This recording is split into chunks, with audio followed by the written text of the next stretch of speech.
नमस्कार, TNC nursing के इस YouTube चैनल पे आप सभी का हार्दिक स्वागत है और अभिनंदन है। MCQ of the day series के एक नए पड़ाव में आज एक इतना जबरदस्त शानदार कॉन्सेप्ट वाला एमसीक्यू मैं लेके आया हूं और उस टॉपिक से वो एमसीक्यू है जिस टॉपिक से किसी न किसी एग्जाम में 100% सवाल पूछा जाता है। यानी उस टॉपिक के बिना हर एग्जाम अधूरी है और उस टॉपिक से रिलेटेड बहुत सारी कंफ्यूजन, बहुत सारी क्यूरीज हमेशा हर स्टूडेंट के मन में रहती है और आज के बाद में उस टॉपिक से रिलेटेड क्यूरी हम रहने नहीं देंगे, ये टीएनसी का वादा है। तो चलते हैं आज के MCQ of the day series के इस एमसीक्यूज में। और एमसीक्यूज जो जिस टॉपिक में होने वाला है बच्चों, वो जो एमसीक्यूज है वो होगा आपका एड्रेनलिन के ऊपर। अब आप मेरे को खुद ही बता दीजिए कि ऐसी कोई एग्जाम हुई है जिसमें एड्रेनलिन से सवाल आया नहीं है और ऐसा कोई स्टूडेंट हुआ है जिसको एड्रेनलिन से जो कंफ्यूजन हुई नहीं है। बट आज दोनों चीजें हम खत्म करके रहेंगे। सवाल पढ़ते हैं और ये जो सवाल है टीएनसी नर्सिंग के एक्सपर्ट्स द्वारा खुद के सवाल बनाए हुए हैं और सवाल आप पढ़ेंगे। सवाल पढ़िए। सवाल ये कि क्वेश्चन है, Ramesh a 28-year-old male client comes to the emergency department of your hospital. कि रमेश नाम का एक 28-year-old मेल क्लाइंट है, आपके इमरजेंसी डिपार्टमेंट में वो आया है, डायग्नोस विद एनाफाइलेटिक शॉक। कि एनाफाइलेटिक शॉक से डायग्नोसिस हुआ है, यानी एनाफाइलेटिक रिएक्शन से वो पेशेंट सफर कर रहा है। किससे? Anaphylactic reactions. एनाफाइलेटिक रिएक्शन से वो पेशेंट सफर कर रहा है और इमरजेंसी डिपार्टमेंट में आया है। और आगे क्या लिखा है? Following drugs are present in crash cart trolley. कि हॉस्पिटल में क्रैश कार ट्रॉली होती है जिसका इमरजेंसी कंडीशन में बहुत ज्यादा योगदान आता है। तो उस इमरजेंसी क्रैश कार ट्रॉली में ये फॉलोइंग ड्रग्स पड़ी है। As a nursing officer you know which drug is most effective in treatment of anaphylactic shock. यानी कि ट्रीटमेंट ऑफ एनाफाइलेटिक शॉक में सबसे ज्यादा इफेक्टिव जो मेडिसिन है वो कौन सी रहने वाली है। इस सवाल का सारांश ये है कि पेशेंट आया है एनाफाइलेटिक रिएक्शन के साथ में, शॉक की कंडीशन वो पेशेंट जा रहा है और शॉक आपको पता है लाइफ थ्रेटनिंग कंडीशन है। तो क्रैश कार्ड में इतनी सारी दवाइयां पड़ी हैं और उसमें से आपको कौन सी दवाई जो पेशेंट को दे देनी है जो एक संजीवनी की तरह पेशेंट के लिए साबित हो। तो पहला जो नाम आता है,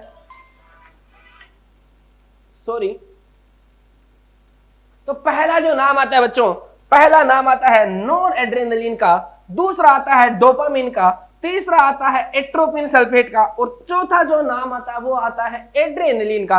तो सबसे पहले मैं आपको एक छोटा सा सिनेरियो क्लियर कर देता हूं यहाँ पे कि एनाफाइलेटिक शॉक जब होगा पेशेंट में या एनाफाइलेटिक रिएक्शन के साथ में जब कोई पेशेंट आएगा, एनाफाइलेटिक रिएक्शन के साथ में जब भी कोई पेशेंट आएगा तो सबसे ज्यादा इफेक्टेड दो जो ऑर्गन है वो सबसे ज्यादा इफेक्टेड होंगे और वो ही पेशेंट को लाइफ थ्रेटनिंग कंडीशन के अंदर डालते हैं। और वो कौन से होंगे? एक होता है आपका रेस्पिरेटरी ऑर्गन्स, मेनली बात करूं तो लंग्स का। और दूसरा जो इफेक्ट आता है एनाफाइलेटिक रिएक्शन की वजह से वो आता है आपका किस पे? आपके हार्ट पे। क्या आता है? आपके हार्ट पे। अब यहां पे क्या होगा बच्चों, जैसे ही एनाफाइलेटिक रिएक्शन की पेशेंट आता है उसमें क्या देखने को मिलता है आपको कि उसके अंदर आपको सीवियर ब्रोंकोस्पाज्म आपको देखने को मिलता है। मिलता है कि नहीं मिलता? मिलता है। डिफिकल्टी इन डिस्निया आपको मिलता है, चेस्ट पेन आपको मिलता है, ये सारी चीजें, टेकीपीनिया आपको मिलता है कि वो जल्दी जल्दी कोशिश करता है सांस लेने की। ये एनाफाइलेटिक रिएक्शन वाले पेशेंट के अंदर मिलता है लंग्स की वाइज। और हार्ट के बाद उस पेशेंट में क्या मिलेगा आपको? वहां पे वो पेशेंट आपको शॉक में मिलेगा। शॉक यानी कि बीपी नीचे मिलेगी उस पेशेंट की, हाइपोटेंशन के अंदर वो पेशेंट आपको मिलेगा। अब हमें करना क्या है? हमें एक ऐसी दवाई चाहिए। अब मैं आपको एक सिनेरियो क्लियर कर देता हूं, उसके मदद से आप और ज्यादा नजदीक पहुंच जाएंगे एमसीक्यू के। और सिनेरियो ये है कि हमें एक ऐसी दवाई चाहिए दोस्तों जो क्या करे, आपके रेस्पिरेटरी सिस्टम को भी मजबूत करे, यानी उसको भी ट्रीट करे और आपके शॉक को भी ट्रीट करे। यानी ऐसी दवाई चाहिए जो दोनों काम कर दे। अब मेरे को एक चीज बताइए कि ये जो सवाल है इसमें मैंने आपको 4 ऑप्शन दिए हैं। आपको लगता है क्या कि इनमें से कौन सी ऐसी दवाई है जो आपके दोनों काम कर देगी? और इन चारों में से एक हिंट और देता हूं कि एक दवाई ऐसी है जो दोनों काम करेगी और तीन जो दवाइयां बचती हैं वो ऐसा काम करती नहीं है। अब छोटा सा और आगे लेके चलता हूं मैं। अब मैं एक चीज बता देता हूं आपको कि फार्माकोलॉजी में जैसे मैंने आपको बताया कि किसी भी दवाई होती है, कोई भी ड्रग होती है, वो हमें अपना इफेक्ट जो बना के देती है वो किसी न किसी रिसेप्टर के द्वारा अपना इफेक्ट हमें बना के देती है। और वो रिसेप्टर के माध्यम से जो दवाई बना के देती है इफेक्ट, वो क्या होती है, डायरेक्ट एक्टिंग होती है, क्योंकि वो सीधा जाके एक्शन किस पे करती है, रिसेप्टर के ऊपर काम करती है। और ऐसी दवाइयां जो रिसेप्टर के ऊपर काम नहीं करती वो इनडायरेक्ट दवाएं होती है, हम यहाँ पे बात करेंगे। और यहाँ पे शौक की बात आ गई तो मैं आपको एक चीज बता देता हूं कि एड्रेनलिन का यहाँ पे हम सवाल पढ़ रहे हैं। तो अब देखिए कि एड्रेनलिन जो होती है बच्चों, वो क्या होती है, डायरेक्ट एक्टिंग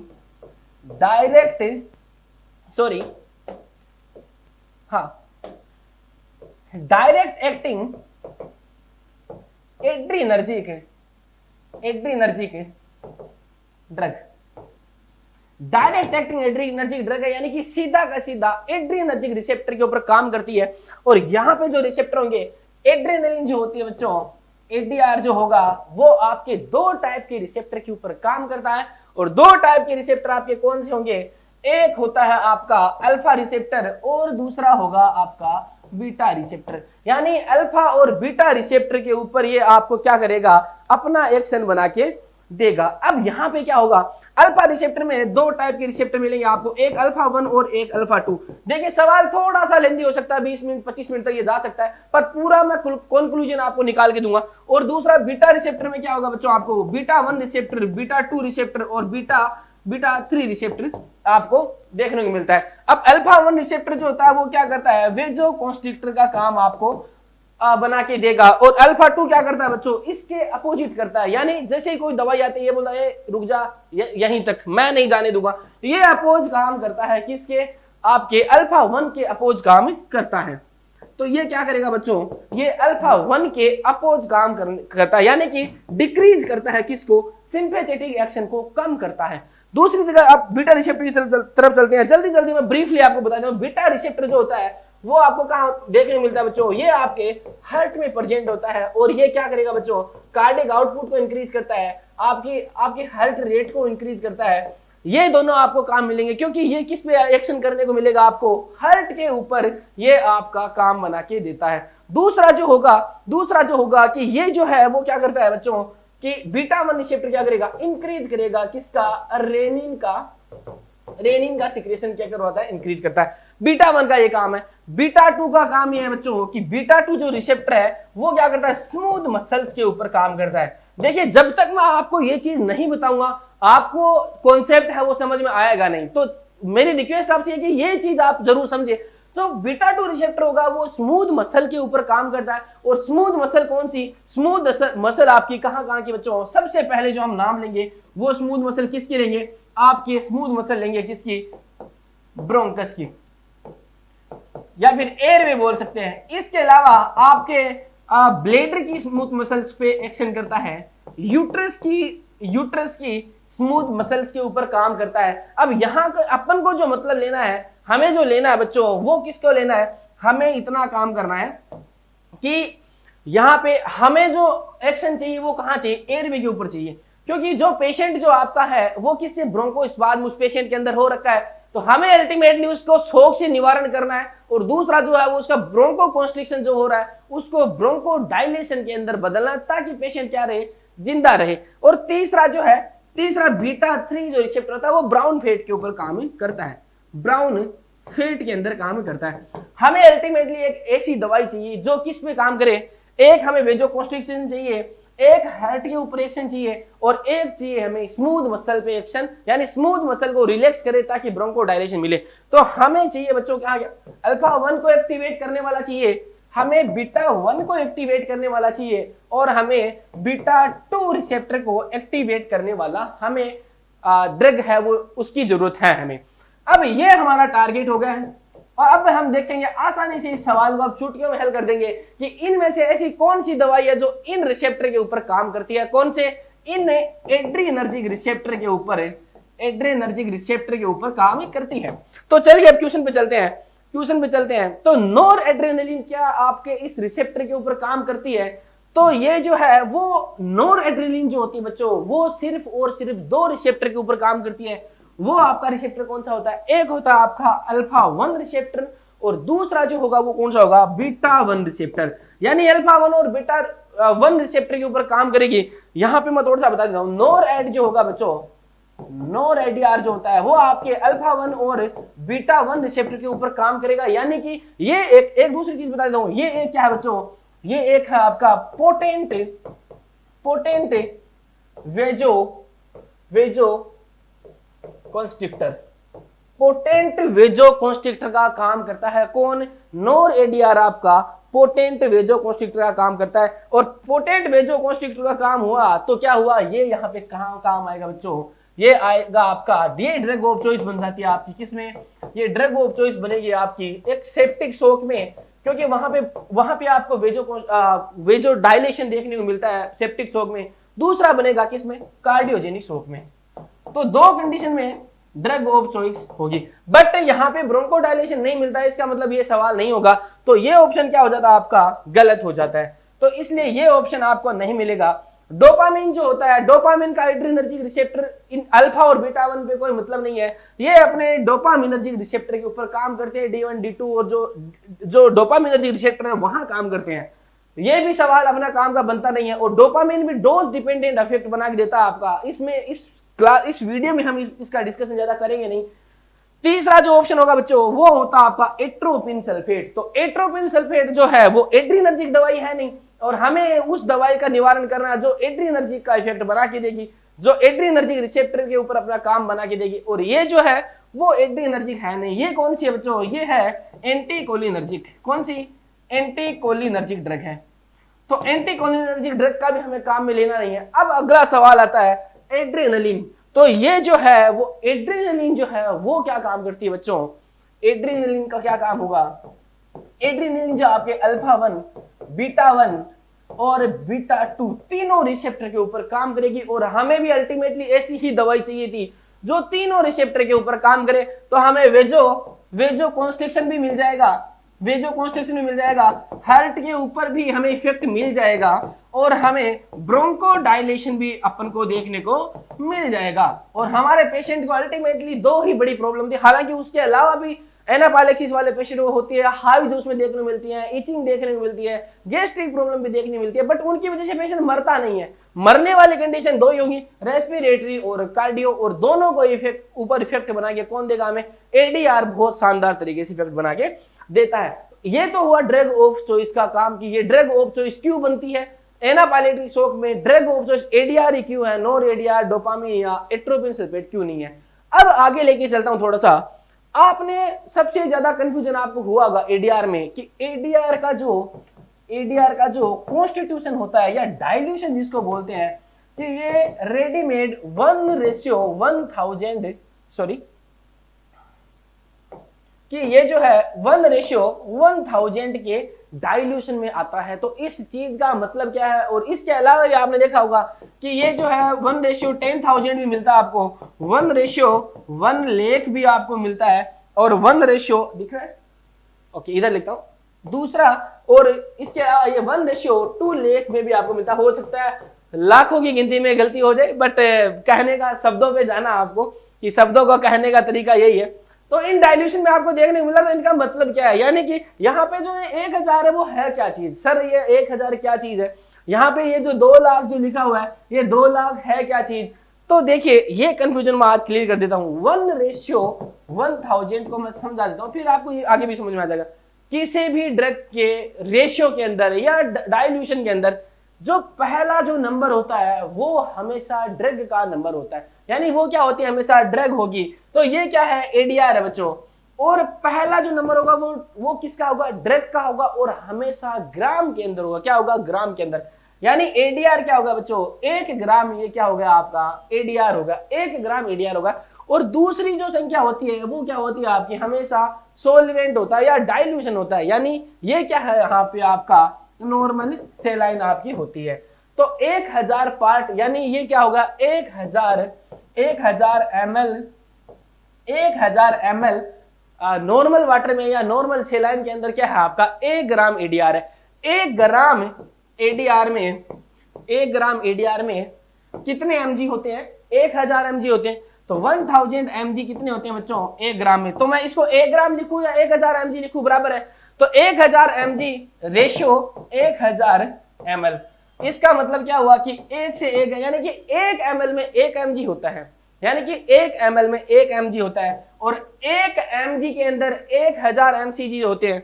देखिए आप कंफ्यूज ना हो, 1 ग्राम से मैंने बना दिया आपका, क्या बनाया आपका 1000 mg बना दिया बच्चों। 1000 mg से क्या बनाया मैंने 1 mg ले लिया था और 1 mg के अंदर 1000 mcg होते हैं mcg। और यहाँ पे बनाया था कि 1 ml NS में, यानी कि 1 ml में 1 mg एड्रेनलिन आता है, 1000 mcg आता है। इसका मतलब ये है।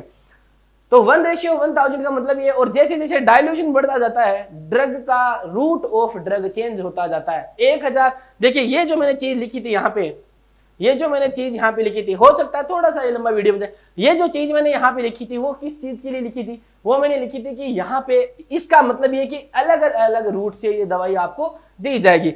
अब 1:1000 को जो रूट होता है वो कौन सा रूट होता है बच्चों, हमेशा और हमेशा ये जो दिया जाएगा वो आपका इंट्रामस्कुलर, सबक्यूटेनियस और एंडोट्रेकियल रूट से दे सकते हैं, एंडोट्रेकियल रूट से दे सकते हैं।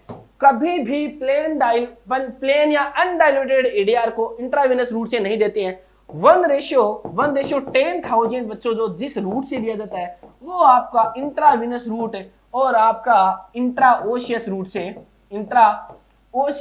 आप दे सकते हैं, इंट्राओशियस रूट से दे सकते हैं। इसके अलावा 1:1 लेग आपने देखा होगा, 1:1 लेग का जो डाइल्यूशन जो होता है, जो कॉन्स्टिट्यूशन होता है, वो जो आएगा आपका यूज वो कहां पे आएगा बच्चों, लोकल वेजो कॉन्स्ट्रिक्टर के रूप में काम आता है। लोकल वेजो कॉन्स्ट्रिक्टर के लिए यूज करते हैं या फिर ब्लीडिंग को स्टॉप करने के लिए यूज करते हैं। स्टॉप ब्लीडिंग को स्टॉप करने के लिए ये चीज क्या करते हैं, यूज में लेते हैं। इसके अलावा एक आपने देखा होगा 1:2 लेग का आपने देखा होगा, और वो किस जगह देते हैं, 1:2 लेग देखा होगा, और वो किस जगह देते हैं बच्चों, वो देते हैं आपका लिग्नोकेन के साथ में लोकल एनेस्थीसिया जो होता है उसके साथ में एडीआर देते हैं। किस चीज के लिए, टू इंक्रीज इफेक्ट, क्योंकि ये क्या करेगा वहां पे लोकल जगह जाके क्या करेगा, वे जो कॉन्स्ट्रिक्टर का काम करेगा और लिग्नोकेन जो है उसके अब्जॉर्प्शन की रेट जो है वो कम कर देगा। उससे क्या होगा, लोकल एनेस्थीसिया का ड्यूरेशन ऑफ टाइम बढ़ जाएगा। तो यहाँ पे हमने देखा कि ADR he drug of choice क्यों होती है। इसके अलावा बच्चों एडीआर जो आपका है, जहां मैंने लिखा एडीआर जो है यहाँ इनके ऊपर काम करता है। इसके लिए ये क्या होता है बच्चों, ये एक बहुत पोटेंट कार्डियक स्टिमुलेटर है, कार्डियक स्टिमुलेटर है। यानी कि ये जो दवाई है वो क्या है, पोटेंट कार्डियक स्टिमुलेटर है, और इस तरीके से ये एनापाइलेटिक शॉक के अंदर आपके काम मिली जाएगी। और ये जो ड्रग ऑफ चॉइस होती है किसके लिए, ड्रग ऑफ चॉइस होती है किसके लिए, ये आपके एनापाइलेटिक शॉक के अंदर ड्रग ऑफ चॉइस होती है। इसके अलावा आपके ये कार्डियक अरेस्ट के अंदर क्या होगी, आपकी ड्रग ऑफ चॉइस होगी कौन सी, एड्रेनलिन। और एड्रेनलिन को भी देने का तरीका ये है कि ऐसा नहीं पेशेंट कार्डियक अरेस्ट में गया डायरेक्ट एड्रेनलिन दे दी, पेशेंट वैसे ही मर जाएगा।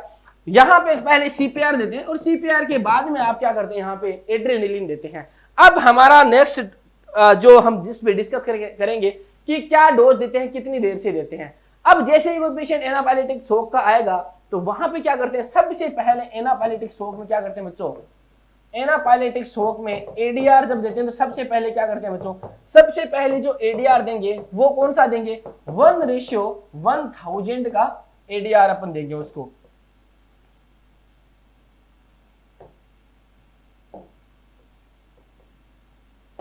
1:1000 एडीआर देंगे, और किस रूट से देंगे, ये इंट्रामस्कुलर रूट से देंगे।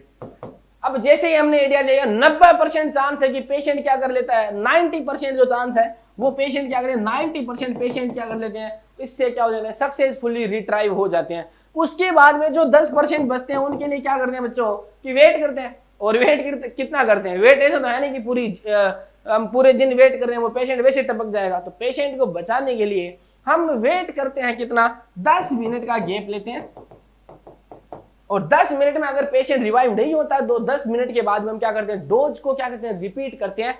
वही डोज रहेगी, वही रूट रहेगा, क्या रहेगा, वही डोज वही रूट, और वापिस से कितना 0.5 mg इंट्रामस्कुलर रूट से ही हम उसको पेशेंट को देंगे।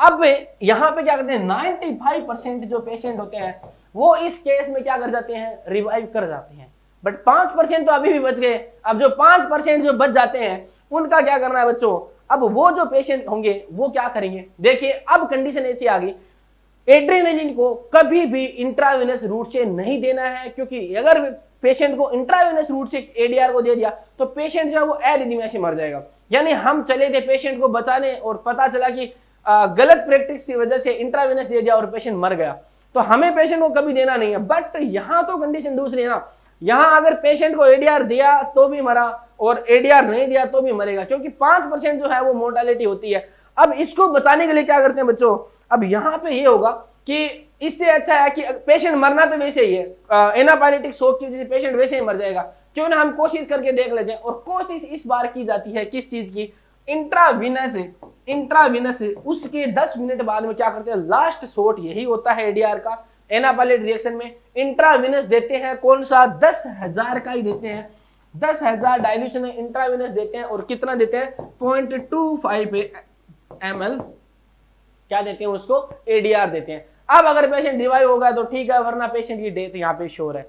तो यहाँ पे सवाल को समझाने का यही मतलब था कि आखिरकार ड्रग ऑफ चॉइस जो है वो क्यों होती है, और इस क्वेश्चन के माध्यम से हमने कितने सवाल हल कर लिए कि नॉन एडीआर में क्या होता है, वो कौन सा होता है, पोटेंट वेजोकॉन्स्ट्रिक्टर होता है। ड्रग ऑफ चॉइस होती है नॉन एडीआर किसके अंदर, आपके वो आपके सेप्टिक शॉक में और कार्डियोजेनिक शॉक में, या वेजोडाइलेटरी शॉक जिसको बोलते हैं सेप्टिक शॉक में, उसमें क्या होती है आपको drug of choice non ADR होती है। एक सवाल ये बन गया। दूसरा क्या होगा, पोटेंट वेजोकॉन्स्ट्रिक्टर है, दूसरा सवाल ये बन गया। तीसरा सवाल आपका ये बन गया कि एडीआर और आपका जो नॉन एडीआर उसमें क्या अंतर है, तो आपको पता चल गया रिसेप्टर का अंतर है।